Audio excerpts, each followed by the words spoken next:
दोस्तों, स्वागत है आप सभी का इस सीरीज में जिसमें हम इंडियन पॉलिटी को कवर कर रहे हैं। तो हम यहाँ पर एक नया चैप्टर देखने वाले हैं जो कि है गुड्स एंड सर्विस टैक्स। अब आप बोलोगे सर ये तो इकोनॉमी का पार्ट हो गया, हम ये पॉलिटी में क्यों पढ़ रहे हैं? तो रुको जरा समझ में आएगा कि क्यों हम इसे पॉलिटी में पढ़ रहे हैं। अब देखिए, यहाँ पर बताने के लिए मैं आपको पूरा पॉलिटी ओरिएंटेड भी बता सकता हूँ, लेकिन उसे मजा नहीं आएगा। तो थोड़ा इसमें हम इकोनॉमिक टच जो है वो देंगे, थोड़ा हम यहाँ पर गुड्स एंड सर्विस टैक्स को डिटेल में समझने की कोशिश करेंगे। हालांकि मैं यहाँ पर कोशिश करूंगा जितना ज्यादा पॉलिटी से रिलेटेड इसे रख सकूं उतना ज्यादा कोशिश करूंगा, क्योंकि मोस्ट ऑफ द जो इसका पार्ट है वो हम इकोनॉमी के लेक्चर्स में भी देखने वाले हैं। मगर फिर भी यहाँ पर भी थोड़ा बेसिक से हम गुड्स एंड सर्विस टैक्स जो है उसे समझने की कोशिश करेंगे, जिससे कि हमें कॉम्प्रिहेंसिव व्यू जो है जीएसटी का वो मिल जाए। तो चलिए शुरू करते हैं। शुरू करने से पहले एमएम एकेडमी ऐप से रिलेटेड जो भी वीडियो अपडेट्स आते हैं उसके लिए कहां पर आपको फॉलो करना है? टेलीग्राम, इंस्टाग्राम, दोनों ही जगहों पर फॉलो करना है, तो करिए ना। चलिए शुरू करते हैं। जीएसटी की जब हम बात करते हैं, मतलब कि गुड्स एंड सर्विस टैक्स, जब भी आपको क्वेश्चन पूछा जाए, भले वो प्रीलिम्स में आए भले वो मेंस में आए, तो आपको ये 4 पॉइंट जो है वो लिखने ही लिखने हैं जीएसटी को डिफाइन करने के लिए। जीएसटी क्या है? तो एक कॉम्प्रिहेंसिव टैक्स है। यहाँ पर तो टैक्स तो आपको समझ में आ ही रहा है ना कि टैक्स है। किस पर लग रहा है? गुड्स पर भी लग रहा है, सर्विसेज पर भी लग रहा है। गुड्स क्या है? जो सामान है। फॉर एग्जांपल अगर ये बॉटल है तो ये क्या है? ये एक सामान है, एक चीज है। इसे खरीदने पर अगर कोई टैक्स लग रहा है तो वो हम गुड्स टैक्स, मतलब यहाँ पर जो चीजों पर लगने वाला टैक्स है। उसी के साथ साथ यहाँ पर मैं आपको क्या कर रहा हूँ? सर्विस प्रोवाइड कर रहा हूँ। या फिर अगर आप होटल में जाते हो, रेस्टोरेंट में जाते हो खाना खाने के लिए, आप सर्विस ले रहे हो, तो वो सर्विस पर जो टैक्स लगेगा उसे सर्विस टैक्स कहेंगे। उसी तरीके से इन दोनों को कंबाइंड करके जो हमें देखने को मिल रहा है वो है गुड्स एंड सर्विस टैक्स। ठीक है? तो ये जो टैक्स है ये कॉम्प्रिहेंसिव है। कॉम्प्रिहेंसिव क्यों है? क्योंकि सभी टैक्स इसमें इन्वॉल्व कर लिए गए हैं, जितने भी इनडायरेक्ट टैक्सेस थे। देखिए, टैक्सेस 2 तरीके के होते हैं, एक होता है डायरेक्ट टैक्स और एक होता है इनडायरेक्ट टैक्स। डायरेक्ट टैक्स मतलब क्या है? जैसे कि हो गया इनकम टैक्स, कॉर्पोरेट टैक्स। मतलब इसमें क्या हो रहा है? इसमें सीधा आप गवर्नमेंट को पे कर रहे हो, आप इनकम टैक्स सीधा गवर्नमेंट को पे करते हो, है ना। लेकिन आप कोई अगर चीज खरीदने गए हो तो वो चीज खरीदने पर आपको जो टैक्स लगता है, क्या आप सीधा सरकार को पे करते हो? नहीं। जो भी आपको टैक्स लग रहा है उस दुकानदार को देते हो, है ना। तो ये चीज हमें यहाँ पर देखने को मिलती है। तो इसी तरीके से जो डायरेक्ट टैक्सेस है वो सीधा हम गवर्नमेंट को पे करते हैं, लेकिन जो इनडायरेक्ट टैक्सेस होते हैं, इनडायरेक्ट टैक्सेस कौन से हैं? जैसे कि जीएसटी हो गया, ये क्या है? इनडायरेक्ट टैक्स है। आप जीएसटी डायरेक्ट गवर्नमेंट को पे नहीं करते हो, है ना। आप जीएसटी किसको पे करते हो? आप पे करते हो दुकानदार को, आप पे करते हो जहां से आपने सर्विस ली है। जैसे कि आप एमएम एकेडमी जो है उसका जब सब्सक्रिप्शन लेते हो तो उसमें जीएसटी लगता है, उसी में इंक्लूडेड है जीएसटी। तो जो जीएसटी होता है ये आप मुझे दे रहे हो, है ना। तो इस तरीके से यहाँ पर आप डायरेक्टली गवर्नमेंट को पे नहीं कर रहे हो, तो ये क्या हो गया? इनडायरेक्ट टैक्स हो गया। तो हम जीएसटी की जब बात करते हैं तो ये कॉम्प्रिहेंसिव टैक्स है। कॉम्प्रिहेंसिव मतलब बहुत सारे जो इनडायरेक्ट टैक्सेस है इसमें शामिल कर लिए गए हैं। पहले अलग अलग तरीके के हमें टैक्सेस देखने को मिलते थे, लेकिन अब यहाँ पर एक कॉम्प्रिहेंसिव टैक्स हो चुका है, सभी टैक्सेस इंक्लूड कर लिए गए हैं। उसी के साथ साथ डेस्टिनेशन बेस्ड है, मतलब कि यहाँ पर जहां वो सामान बेचा जा रहा है उस डेस्टिनेशन पर उसे टैक्स जो है वो दिया जाएगा। मतलब उस डेस्टिनेशन पर टैक्स हमें देखने को मिल रहा है, तो डेस्टिनेशन बेस्ड टैक्स है। इसका और डिटेल में आपको समझ में आएगा जब हम इंटीग्रेटेड जीएसटी देखेंगे। वैल्यू एडेड है, कोई चीज जो है उस पर ऐड करके वैल्यू एडेड हमें देखने को मिल रहा है। उसी के साथ सप्लाई साइड है, ठीक है। तो ये जो चीजें हैं ये चीजें आपको और डिटेल में जब हम और थोड़ा गहराई में जाएंगे जीएसटी की, तब आपको समझ में आएगी comprehensive, destination based, value added और सप्लाई साइड, क्योंकि सप्लाई साइड में हमें देखने को मिलता है। ठीक है, तो ये चीजें काफी ज्यादा इंपॉर्टेंट है, आप ध्यान में रखिएगा जीएसटी से रिलेटेड। अब जीएसटी की जब हम बात करते हैं तो 3 स्पेसिफिक कंपोनेंट्स इसके आपको पता रहने चाहिए। एक है सीजीएसटी, दूसरा है एसजीएसटी और तीसरा है आईजीएसटी। सीजीएसटी का मतलब क्या है? यहाँ पर जीएसटी तो कॉमन है, गुड्स एंड सर्विस टैक्स। यहाँ पर सी का मतलब क्या है? सी का मतलब है सेंटर। यहाँ पर एस का मतलब क्या है? एस का मतलब है स्टेट। और यहाँ पर आई का मतलब क्या है? आई का मतलब है इंटीग्रेटेड। क्या है? इंटीग्रेटेड। ठीक है, तो ये भी चीज काफी ज्यादा इंपॉर्टेंट है, ध्यान में रखिएगा। एक एक को हम समझने की कोशिश करते हैं। देखिए, जीएसटी जो है वो लाया क्यों गया? क्योंकि जो पुराने टैक्सेस थे उसमें कास्केडिंग इफेक्ट हमें देखने को मिलता था। मतलब पहले जब हम सेल्स टैक्स देखते थे तो उसमें कास्केडिंग इफेक्ट होती थी। कास्केडिंग इफेक्ट को रोकने के लिए अलग अलग टैक्सेस में परिवर्तन किए गए, और अभी फाइनल वर्जन उसका हमें जीएसटी के रूप में देखने को मिलता है। अब जीएसटी के पहले जो हमें सेल्स टैक्स देखने को मिलता था उसमें कास्केडिंग इफेक्ट कैसे होती थी? कास्केड इफेक्ट क्या है? कास्केडिंग इफेक्ट मतलब क्या है? टैक्स के ऊपर टैक्स पड़ रहा है, ठीक है। ये कैसे होता था? तो ये समझने के लिए यहाँ पर एक एग्जांपल आपके सामने हाजिर है। यहाँ पर देखिए ये कौन है? ये एक मैन्युफैक्चरर है, ये रिटेलर है और ये कंज्यूमर है। अब जो मैन्युफैक्चरर है वो रिटेलर को सामान बेचेगा, रिटेलर क्या करेगा? कंज्यूमर को सामान बेचेगा, है ना। अब समझ लीजिए जो टैक्स है वो हम यहाँ पर कंसिडर कर रहे हैं 10% का, 10% का टैक्स हम कंसिडर कर रहे हैं। अब एक चीज है यहाँ पर आप देख सकते हो, जो स्टैंप है ये हमें देखने को मिल रहा है जो मैन्युफैक्चर किया गया है मैन्युफैक्चरर के द्वारा, और उसकी कीमत इसने कितनी रखी है? 100 रुपीज रखी है, ठीक है, 100 रुपए इसकी कीमत रखी है। तो अब जब ये मैन्युफैक्चरर रिटेलर को बेचेगा, तो रिटेलर को जब बेचेगा तो ये कीमत कितनी इसकी? 100 रुपए है ना। लेकिन जो रिटेलर है उसको इस पर टैक्स भी तो पे करना पड़ेगा। कितना पे करना पड़ेगा? 10 रुपए टैक्स पे करना पड़ेगा। 10% है, 100 पे 10%, 10 रुपए टैक्स पे करना पड़ेगा। तो यहां पर जब 10 रुपए टैक्स पे करना पड़ेगा तो मतलब रिटेलर को टोटल अमाउंट कितनी देनी पड़ेगी? मैन्युफैक्चरर को टोटल अमाउंट देनी पड़ेगी 110 रुपए। अब इसमें से ये जो 10 रुपए है किसको मिल जाएंगे? वसूली भाई को, मतलब सरकार जो है उनको यहां पर मिल जाएंगे 10 रुपए, बराबर है। अब यहां पर हम आते हैं नेक्स्ट लेवल पर। नेक्स्ट लेवल पर मतलब क्या कि अब जो रिटेलर है ये कुछ तो अपना बेनिफिट जोड़ेगा ना, कुछ तो अपना फायदा जोड़ेगा, कुछ तो अपना मुनाफा जोड़ेगा। तो यहां पर क्या हुआ? उसकी जेब से कितने पैसे गए हैं? उसके जेब से गए हैं 110 रुपए रिटेलर के, ठीक है। माल्या के जेब से कितने गए हैं? 110 रुपए गए हैं। तो अब ये 110 के ऊपर खुद का प्रॉफिट जो है वो भी तो ऐड करेगा। तो माल्या ने खुद का प्रॉफिट कितना ऐड किया है? उसने ऐड किया है 90 रुपए, और टोटल अब इसकी कीमत हो गई है 200 रुपए। मतलब ये स्टैम्प की कीमत तो कितनी हो गई? 200 रुपए। अब इससे कौन खरीदेगा? कंज्यूमर खरीदेगा, जो आम आदमी है वो खरीदेगा। अब जब कंज्यूमर खरीदेगा, कंज्यूमर को भी तो टैक्स देना पड़ेगा 10%। तो यहां पर जब कंज्यूमर को 10% टैक्स देना पड़ेगा, 200 पे 10% देना पड़ेगा, मतलब 20 रुपए देना पड़ेगा। टोटल अमाउंट कंज्यूमर को, रिटेलर को कितनी देनी पड़ेगी? तो यहां पर जब वो बेचेगा कंज्यूमर को, तो कंज्यूमर को देना पड़ेगा 220 रुपए। समझ में आया आपको? 220 रुपए देना पड़ेगा। अब यहां पर एक कैच है, यहां पर थोड़ा हम बाइफरगेट करते हैं इस 220 रुपए को। कैसे बाइफरगेट करते हैं? तो 100 प्लस 10 प्लस 90। आप बोलोगे सर ये क्या है, आपने बस 10 रुपए उसमें से अलग कर दिया है 200 रुपए में से। बिल्कुल सही, लेकिन यहां पर आपको ये समझना पड़ेगा जो कीमत लगाई गई है, कीमत कैसे लगाई गई है कि 100 रुपए, ठीक है, जो इसकी ओरिजिनल कीमत थी ये 100 रुपए, प्लस जो ये 10 रुपए टैक्स पे किया गया है ये इसमें ऐड किया गया, प्लस यहाँ पर खुद का एक मुनाफा जो है, खुद का एक मार्जिन जो है वो ऐड किया गया 90 रुपए। और इस तरीके से इसकी कीमत जो है वो हमें 200 रुपए देखने को मिली है ना। अब यहां पर आप देखिए जब इसके ऊपर टैक्स पे किया गया है तो फिर यहां पर टैक्स कैसे पे किया गया है? ये जो हमें टैक्स देखने को मिल रहा है, ठीक है, इसके ऊपर जो 200 रुपए के ऊपर टैक्स हमें देखने को मिल रहा है 20 रुपए। तो ये 20 रुपए टैक्स आया कैसे? ये जो यहाँ पर 220 रुपए पे किया है ना, तो 20 रुपए जो टैक्स पे किया गया है ये कहां से आया? तो ये 100 रुपए जो है इसके ऊपर 10 रुपए टैक्स जो है वो पे करना पड़ा, ये 10 रुपए जो है इसके ऊपर 1 रुपए टैक्स पे करना पड़ा, और ये 90 रुपए जो है इसके ऊपर 9 रुपए टैक्स पे करना पड़ा। अब इसे जरा ध्यान से देखिए, जो ओरिजिनल कीमत थी उसके ऊपर टैक्स लगा 10 रुपए, जो यहाँ पर इसने खुद का मुनाफा ऐड किया उसके ऊपर टैक्स लगा 9 रुपए, और ये जो 1 रुपया है ये किस पर लगा? ये किस पर लगा? ये जो टैक्स पे किया था इस पर लगा। मतलब जो ओरिजिनली टैक्स पे किया था उसके ऊपर टैक्स लगा। समझ रहे हो? हम टैक्स के ऊपर टैक्स लग गया। यहाँ पर जो एक्चुअल में उसने टैक्स पे किया था उसी के ऊपर फिर से टैक्स लगा है। तो यहाँ पर हमें क्या देखने को मिलता है? यहाँ पर टैक्स ऑन टैक्स देखने को मिलता है, और यही तो है कास्केडिंग इफेक्ट। कास्केडिंग इफेक्ट इस वजह से बहुत ज्यादा हो रही थी, टैक्स के ऊपर टैक्स लग रहे थे, पुलिस राज आ चुका था, यहाँ पर जो बिल होते हैं वो बनाए नहीं जा रहे थे, इनवॉइसेस बनाए नहीं जा रहे थे, यहाँ पर टैक्स की चोरियां हो रही थी, ठीक है। तो ये पूरा सिनारियो जो है वो हमें देखने को मिल रहा था।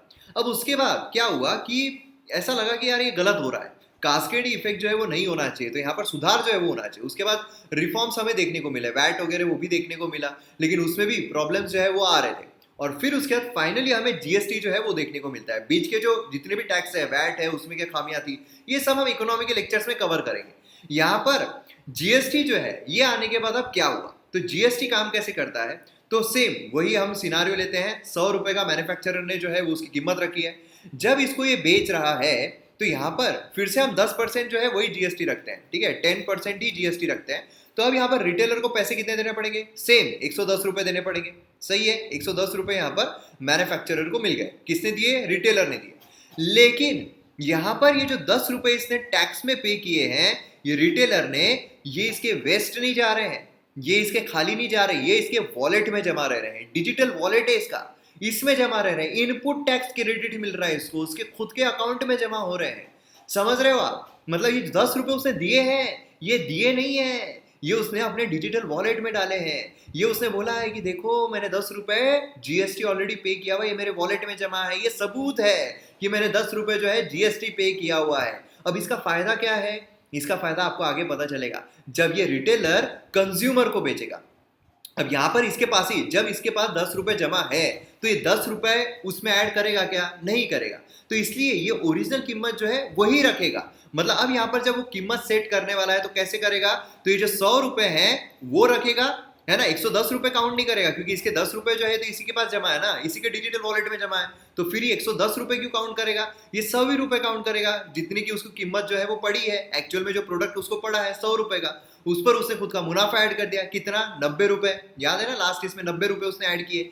अब जब 90 रुपए ऐड किए, टोटल कीमत कितनी हो गई? टोटल कीमत हो गई 190 रुपए।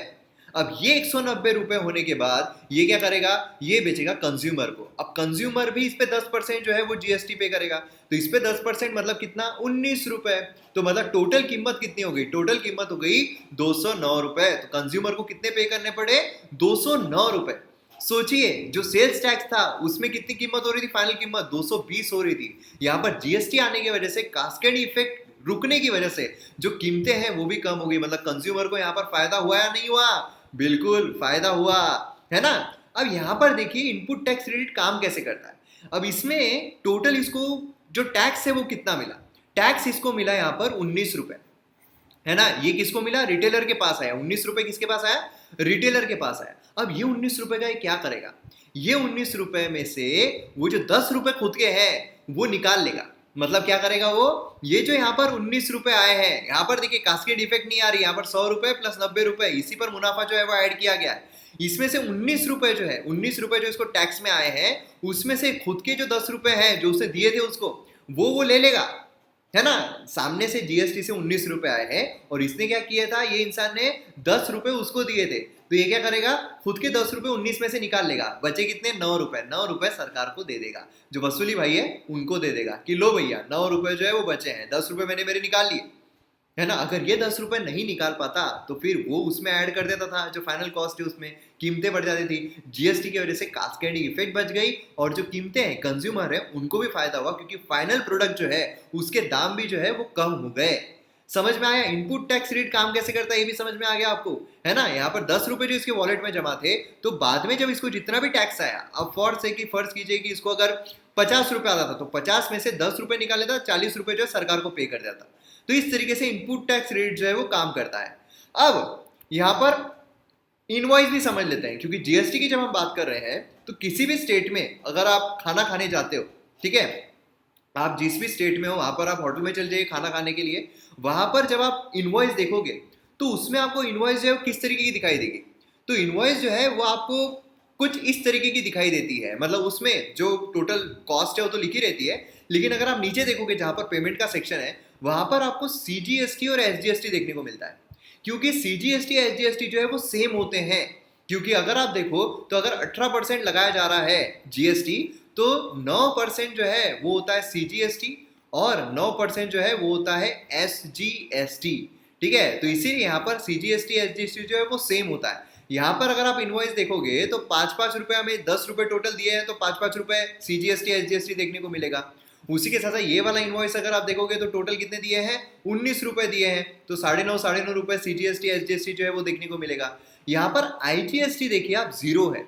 आईजीएसटी जीरो क्यों है? क्योंकि यहाँ पर इंटर स्टेट ट्रेड नहीं हुआ है। देखिए दो तरीके के ट्रेड होते हैं, एक होता है इंट्रा स्टेट, एक होता है इंट्रा स्टेट, दूसरा होता है इंटर स्टेट। इंट्रा स्टेट मतलब क्या है? स्टेट के स्टेट में हो रहा है। इंट्रा स्टेट मतलब क्या होता है? एक राज्य से दूसरे राज्य में ट्रेड हो रहा है। मतलब यहाँ पर समझ लीजिए कि महाराष्ट्र में कोई चीज बनी है और वो उत्तर प्रदेश में जाकर बेची जा रही है, तो यहाँ पर इंटर स्टेट ट्रेड हो रहा है ना। तो जो इंटर स्टेट ट्रेड होता है उसमें आईजीएसटी लगता है। अगर इंट्रा स्टेट ट्रेड हो रहा है कि महाराष्ट्र में ही बना है और महाराष्ट्र में ही बेचा जा रहा है, तो फिर उसमें सीजीएसटी एसजीएसटी हमें देखने को मिलता है। समझ में आया आपको? ये बहुत इंपॉर्टेंट चीज है, सीजीएसटी और एसजीएसटी। और यही यहाँ पर क्या किया जाता है? यहीं पर नलीफाई किया जाता है।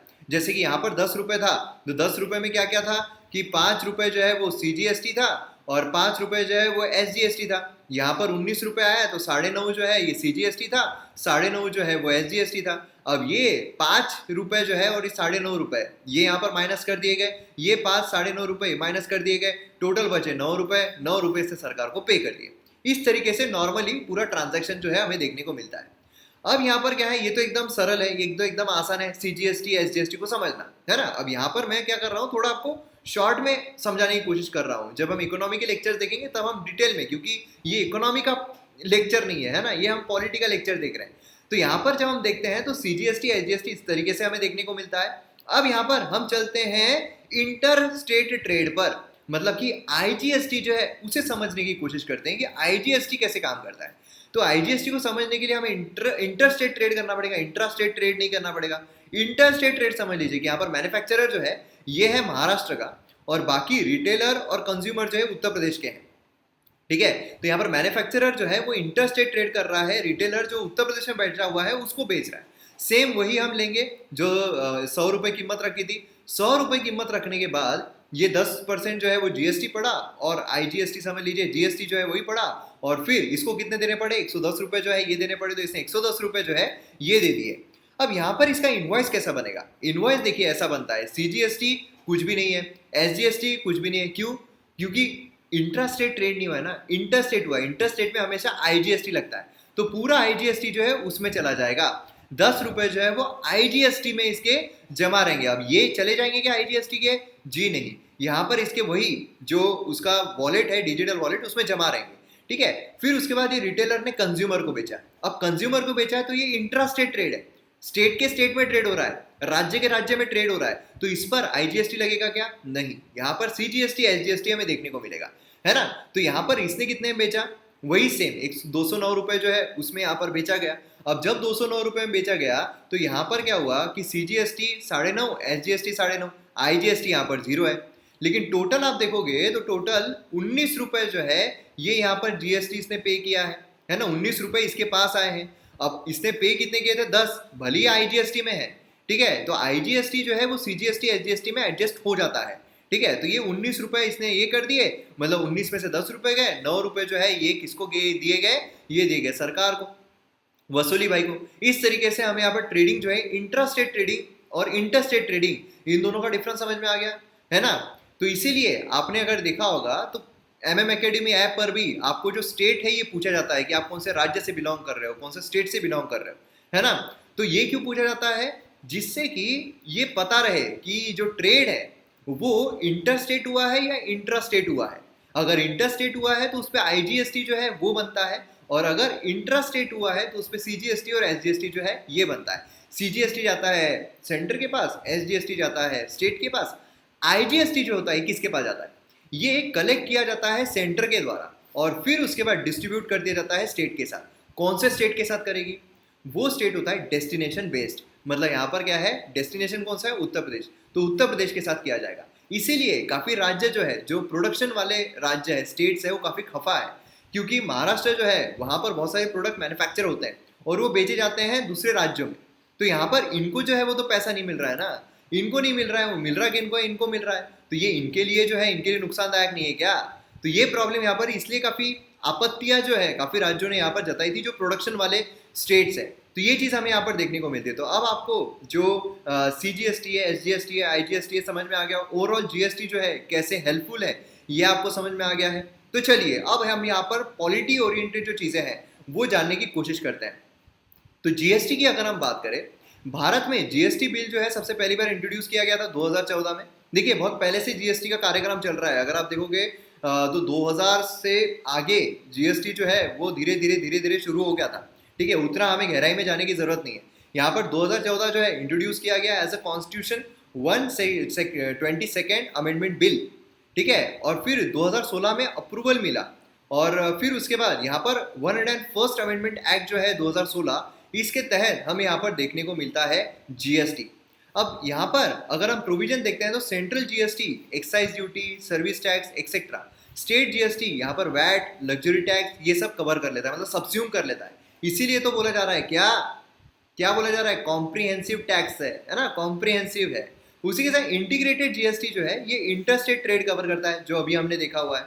अब ये भी आपको ध्यान में रखना है, आईजीएसटी जो है ये टैक्स नहीं है, ये टैक्स नहीं है, ठीक है, ये एक सिस्टम बनाई हुई है जिससे कि कोऑर्डिनेट करने में आसानी हो जाए।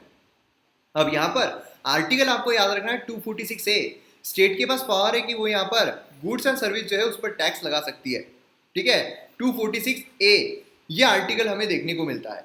अब हम आते हैं हमारे मेन मुद्दे पर, जो कि है पॉलिटी ओरिएंटेड, जो कि है जीएसटी काउंसिल। ये है हमारा मेन मुद्दा पॉलिटी से रिलेटेड। अब इसमें हमें देखने को मिलता है आर्टिकल 279A, आर्टिकल 279A हमें देखने को मिलता है। अब इसमें जब हम देखते हैं तो क्या देखने को मिलता है, अमेंडमेंट इंसर्ट किया गया, एक नया आर्टिकल जो अमेंडमेंट लाया गया है, जो यहाँ पर हमारे संविधान में संशोधन लाया गया है, उसके तहत एक नया आर्टिकल ऐड किया गया है जो कि 279A, ठीक है। अब यहाँ पर क्या हुआ है, प्रेसिडेंट जो है उनको एम्पावर्ड किया गया है कि वो यहाँ पर जीएसटी काउंसिल कॉन्स्टिट्यूट कर सकते हैं बाय एन ऑर्डर, अपने ऑर्डर के तहत जीएसटी काउंसिल, मतलब यहाँ पर जीएसटी जो है गुड्स एंड सर्विस टैक्स की एक काउंसिल रहेगी, और काउंसिल जो है इसका गठन कौन करेगा, तो वो करेंगे राष्ट्रपति अपने ऑर्डर के तहत। और होता क्या है, 2016 में जैसे यहाँ पर ये पास हो जाता है, वैसे यहाँ पर ऑर्डर जो है उसके तहत जीएसटी काउंसिल जो है उसकी स्थापना हमें देखने को मिलती है। और जीएसटी काउंसिल मीट आपने कई बार देखा होगा कि जीएसटी काउंसिल मीट हुई है, उन्होंने जीएसटी के स्लैब जो है उसमें चेंजेस लाए हैं, जीएसटी जो प्रोडक्ट्स है उसको कम स्लैब में लाया गया है, इस प्रोडक्ट को ज़्यादा इसमें बढ़ा दिया गया है, ऐसे हमें कई सारे चेंजेस जो है वो देखने को मिलते हैं, है ना। यहाँ पर आपको दो चीज़ें बहुत ध्यान में रखनी है, एक तो ये है सेक्रेटरीट जो है काउंसिल का वो लोकेटेड है न्यू दिल्ली में, प्रीलिम्स पॉइंट ऑफ व्यू से काफ़ी इंपॉर्टेंट हो जाते हैं। उसी के साथ रेवेन्यू, जो यूनियन रेवेन्यू सेक्रेटरी है वो ऐसा एक्स ऑफिशियो सेक्रेटरी एक्ट करता है काउंसिल को, जो हमारी यूनियन रेवेन्यू सेक्रेटरी है वो एक्स ऑफिशियो सेक्रेटरी एक्ट करते हैं काउंसिल के। तो ये भी पॉइंट काफ़ी ज़्यादा इंपॉर्टेंट है। सीधा क्वेश्चन फैक्चुअल क्वेश्चन सीधा आपको एग्जाम में पूछा जा सकता है, कंफ्यूज नहीं होना है, बिल्कुल भी कंफ्यूजन नहीं रखना है। विजन और मिशन, विजन मतलब क्या है, हमें कहाँ पहुंचना है, मिशन मतलब क्या है, कैसे पहुंचना है। विजन मतलब क्या है, कहाँ पहुंचना है, मिशन मतलब क्या है, कैसे पहुंचना है। तो अब यहाँ पर विजन और मिशन हम जीएसटी काउंसिल का देखते हैं। विजन है कि to establish highest standard of cooperative federalism in the functioning of council which is first constitutional federal body vested with the power to take major decisions relating to GST। क्या करना है हमें, highest standard जो cooperative federalism का। Cooperative federalism क्या है कि जो स्टेट्स है, जो राज्य है, उनके बीच में भी यहाँ पर दोस्ती जो है वो रहना चाहिए, कोऑपरेशन जो रहना चाहिए। महाराष्ट्र गुजरात में कोऑपरेशन रहना चाहिए, महाराष्ट्र उत्तर प्रदेश में कोऑपरेशन रहना चाहिए, आपस में कोऑपरेशन रहना चाहिए, कोऑपरेटिव फेडरलिज्म हमें देखने को मिलना चाहिए। तो यहाँ पर हाईएस्ट स्टैंडर्ड जो है कोऑपरेटिव फेडरलिज्म के वो रखने हैं इन द फंक्शनिंग ऑफ काउंसिल। और उसी के साथ साथ ये फर्स्ट कॉन्स्टिट्यूशनल फेडरल बॉडी रहेगी, फर्स्ट कॉन्स्टिट्यूशनल फेडरल बॉडी है जिसके पास ये पावर है कि वो जीएसटी से रिलेटेड डिसीजन जो है वो ले सकती है। मिशन क्या है, कैसे पहुंचना है, by the process of wider consultation, बहुत सारा वाइडर कंसल्टेशन हमें लेना है, बहुत अच्छी तरीके से कंसल्टेशन करना है, जीएसटी स्ट्रक्चर और यहाँ पर information technology driven and user friendly. मतलब हमें क्या करना है, हमें यूजर फ्रेंडली बनाना है जिससे कि लोग आसानी से कर सके। जो यहाँ पर टैक्स इवेजन कर रहे थे, पुलिस राज बढ़ता जा रहा था, करप्शन बढ़ता जा रहा था, उसको हमें यहाँ पर कम करना है, उसको यहाँ पर काबू में करना है। ये यहाँ पर मिशन हमें देखने को मिलता है। कंपोजिशन बहुत इंपॉर्टेंट है। कंपोजिशन क्या है जीएसटी काउंसिल की, काउंसिल की हम बात कर रहे हैं, जीएसटी काउंसिल की कंपोजिशन क्या है। तो हमें यहाँ पर देखने को मिलता है यूनियन फाइनेंस मिनिस्टर चेयरमैन रहेंगे। जो हमारे यूनियन फाइनेंस मिनिस्टर रहेंगे, जो भी यूनियन फाइनेंस मिनिस्टर रहेंगे वो जीएसटी काउंसिल के चेयरमैन रहेंगे, ठीक है। नाम नहीं है किसी का कि ये व्यक्ति चेयरमैन रहेंगे ना, यहाँ पर जो भी यूनियन फाइनेंस मिनिस्टर रहेंगे वो इसके चेयरमैन रहेंगे। उसी के साथ साथ हमें इसमें देखने को मिलता है union minister of state in charge of revenue और फाइनेंस। यहाँ पर जो यूनियन मिनिस्टर है, केंद्र मंत्री है of state in charge of revenue और फाइनेंस, ये यहाँ पर इसके मेंबर रहेंगे। उसी के साथ minister in charge of finance और टैक्सेशन और any minister nominated by state government, मतलब यहाँ पर स्टेट गवर्नमेंट जो है उनके भी मिनिस्टर हमें यहाँ पर देखने को मिलेंगे, ठीक है। तो ये लोग हमें यहाँ पर देखने को मिलते हैं। और इन लोगों की जब हम बात करते हैं तो इनमें से जो वाइस चेयरपर्सन है वो चुने जाते हैं। जैसे कि चेयरपर्सन हमें देखने को मिलते हैं, कौन है, यूनियन फाइनेंस मिनिस्टर हमारे, और वाइस चेयरपर्सन जो है वो कौन रहते हैं, तो इन लोगों में से ही चुने जाते हैं वाइस चेयरपर्सन। और इनका जो टर्म रहेगा वो भी मेंबर लोग ही डिसाइड करते हैं कि भाई कितना रखना है, वो मेंबर लोग ही डिसाइड करेंगे। उसी के साथ साथ और एक यहाँ पर हमें इंसान देखने को मिलते हैं, वो कौन है, chairperson of central board of excise and customs, इनको भी यहाँ पर इंक्लूड किया जाता है। अब ये इसके पूरे कोर मेंबर होते हैं क्या, जी नहीं, ये जो है ये परमानेंट इनवाइटी होते हैं, ठीक है, परमानेंट इनवाइटी होते हैं। और ये वोटिंग राइट नहीं होता है, क्योंकि देखिए जो भी निर्णय लिया जा रहा है जीएसटी काउंसिल में कि हमें ये वाला जो प्रोडक्ट है, अब शराब है, शराब को हमें जीएसटी में लाना है या नहीं लाना है, इसके लिए अगर वोटिंग होती है तो वोटिंग के जरिए तय किया जाता है कि इसको क्या करना चाहिए। अब यहाँ पर इनके पास वोटिंग राइट होते हैं क्या? नहीं होते हैं, ठीक है। ये काफी इंपॉर्टेंट है एग्जाम पर्सपेक्टिव से, और जो भी प्रोसीडिंग्स होती है काउंसिल की उसमें पार्ट लेते हैं, ठीक है। और उसी के साथ साथ यहाँ पर अगर आप देखोगे कोरम कितना होता है, कोरम हमें हाफ देखने को मिलता है, जितने भी टोटल लोग हैं उसके आधे लोग प्रेजेंट रहना चाहिए, तब जाकर कोरम हो सकता है, तब जाकर मीटिंग जो है वो हो सकती है। और उसी के साथ साथ यहाँ पर डिसीजन जो है वो कौन सी मेजोरिटी के तहत दिया जाता है? मेजोरिटी होती है of not less than 3/4 of the vote present and voting, मतलब जितने भी लोग प्रेजेंट है और वोट कर रहे हैं उसके 3/4 वोट मिलना चाहिए, तब जाकर कोई भी डिसीजन लिया जाएगा। मतलब कि फर्ज कीजिए कि यहाँ पर टोटल, ठीक है, टोटल जो है वो 40 लोग जो है वो प्रेजेंट है, तो इसके 3/4 जो है, मतलब यहाँ पर समझ लीजिए 10 और 10 3 30, तो 30 लोग जो है कम से कम उन्होंने बोलना चाहिए कि हाँ शराब को हम जीएसटी में डालेंगे, तब जाकर वो डिसीजन जो है वो फाइनल किया जाएगा। ये भी चीज काफी ज्यादा इंपॉर्टेंट हमें देखने को मिलती है। वेटेज जो होता है, वेटेज इस तरीके का है कि 1/3 जो है वो सेंटर के लिए दिया जाता है और 2/3 जो है वो स्टेट्स के लिए दिया जाता है, तो ये भी काफी ज्यादा इंपॉर्टेंट चीज हमें देखने को मिलती है। और एक चीज जो मुझे आपको बतानी है कि यहाँ पर जब कॉन्स्टिट्यूशन अमेंडमेंट एक्ट किया गया तो संविधान में संशोधन किए गए। अब जब संविधान में संशोधन किए गए हैं तो कौन सी मेजोरिटी लगेगी? स्पेशल मेजोरिटी लगेगी, है ना, as per article 368 special majority लगेगी। लेकिन यहाँ पर एक चीज और आपको ध्यान में रखना है, स्पेशल मेजोरिटी के साथ साथ half of the state ratification भी लगा था। मतलब टोटल हमारे यहाँ पर उस टाइम पे तो 29 राज्य थे, 29 थे, अब खैर 28 राज्य देखने को मिलते हैं। तो समझ लीजिए 14 स्टेट जो है उनकी लेजिस्लेटिव असेंबली ने स्पेशल मेजोरिटी से पास करना चाहिए, तो तब जाकर ये जो अमेंडमेंट है ये एक्ट में तब्दील हुआ था, ठीक है। तो ये भी चीज आपको पता रहना बहुत जरूरी है। तो यहाँ तक आपको समझ में आ गया पूरी तरीके से। अब वर्किंग अगर हम देखते हैं जीएसटी काउंसिल की, तो ये मतलब कोई भी एक्ट या फिर प्रोसीडिंग जो होता है काउंसिल का वो invalid on the following grounds, ये इनवैलिड नहीं होगा on the following grounds. Invalid कौन से ग्राउंड्स पे नहीं होगा? अगर कोई भी वैकेंसी या डिफेक्ट जो है कॉन्स्टिट्यूशन ऑफ द काउंसिल में अगर हमें देखने को मिलता है, कोई भी वैकेंसी हो जाती है तो इनवैलिड ये नहीं होगा। अगर कोई भी डिफेक्ट जो है अपॉइंटमेंट जो होता है किसी पर्सन का, मेंबर ऑफ काउंसिल का, उसमें अगर हो जाए तो फिर भी यहाँ पर प्रोसीडिंग जो है वो इनवैलिड नहीं होगी। उसी के साथ साथ कोई भी प्रोसीजर इरेगुलरिटी अगर होती है काउंसिल में तो यहाँ पर उसका भी यहाँ पर इनवैलिड जो है वो करार नहीं किया जाएगा। फंक्शंस अगर हम देखते हैं तो यहाँ पर रिकमेंडेशन जो है to the centre and state कुछ फॉलोइंग मैटर्स में जीएसटी काउंसिल देती है। कौन कौन से मैटर्स में यहाँ पर रिकमेंडेशन देती है? टैक्सेस, सेज, सरचार्जेस, यहाँ पर जो लेवी किए जाते हैं सेंटर के द्वारा, स्टेट लोकल बॉडीज, है ना, यहाँ पर मर्ज किए जाएंगे जीएसटी में कि भैया जो जो हो सकते हैं आप मर्ज कर दो ना जीएसटी में, एक ही रहेगा यार, कॉम्प्रिहेंसिव रखो, 100 टैक्स लगाने के बजाय एक ही टैक्स लगाओ, यही ज्यादा अच्छा है ना। 100 तरीकों से लूटने का एक ही तरीके से अच्छा लूटो ना, मतलब ऑन लाइटर नोट। ये हमें देखने का गुड्स एंड सर्विसेज यहाँ पर सब्जेक्टेड टू जीएसटी और एग्जम्प्टेड फ्रॉम जीएसटी, तो ये कौन से रखने हैं? शराब जो है ये इसमें बहुत पैसे आते हैं, जीएसटी इस पर लागू मत करो। पेट्रोल जो है हाँ मत करो।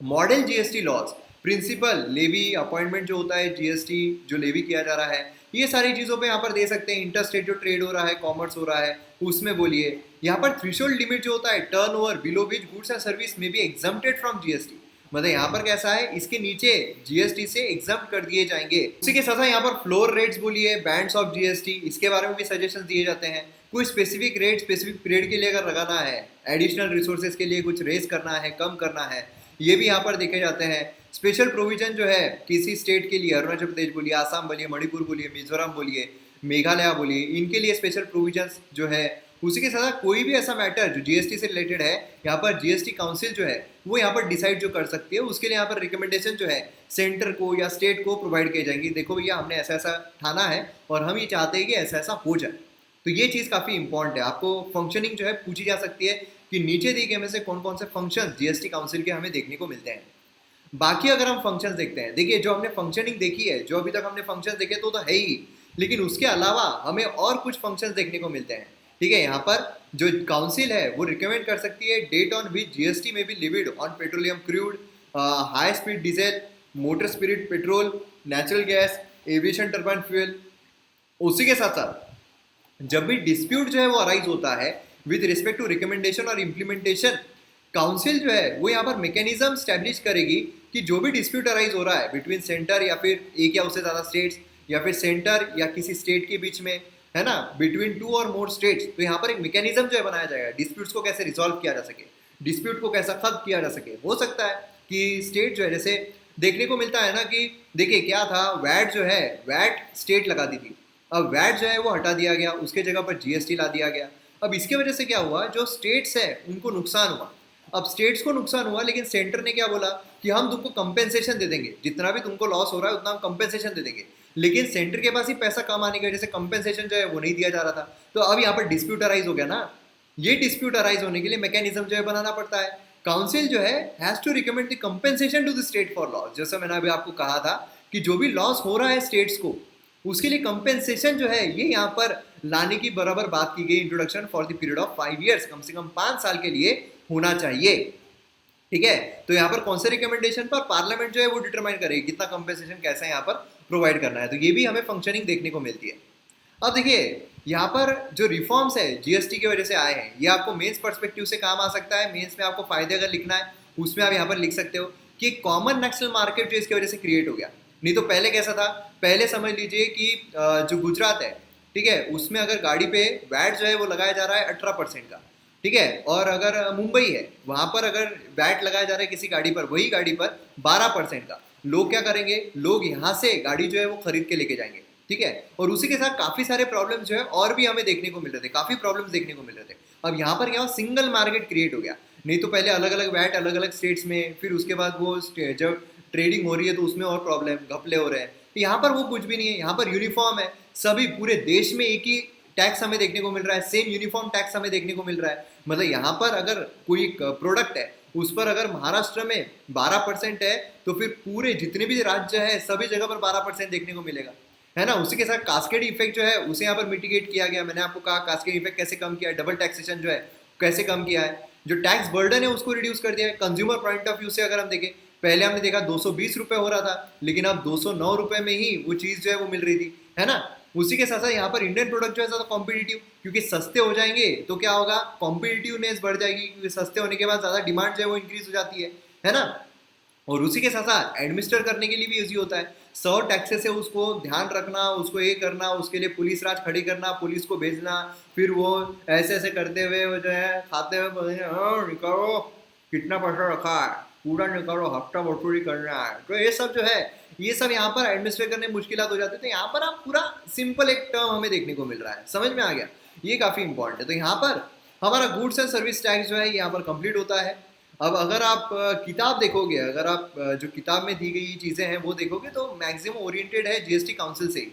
यहाँ पर मैंने आपको बहुत सारी एक्स्ट्रा इन्फॉर्मेशन भी दी है जो इकोनॉमिक पॉइंट ऑफ व्यू से भी काफ़ी ज़्यादा बेनिफिशियल हो सकती है आपको। खैर, और हम इकोनॉमिक लेक्चर्स में ये सारी चीज़ें पढ़ेंगे ही, लेकिन फिर भी यहाँ पर एक ओवरऑल आइडिया तो आपको आ गया है, क्योंकि हम जब सभी चीज़ों की पढ़ाई कर रहे थे उसमें बायफर्केट नहीं कर सकते हैं कि इकोनॉमी का है, पॉलिटी का है। यहाँ पर सब हम कॉम्प्रिहेंसिव वे में देख लेते हैं तो ज़्यादा बेटर रहता है, ज़्यादा अच्छा रहता है।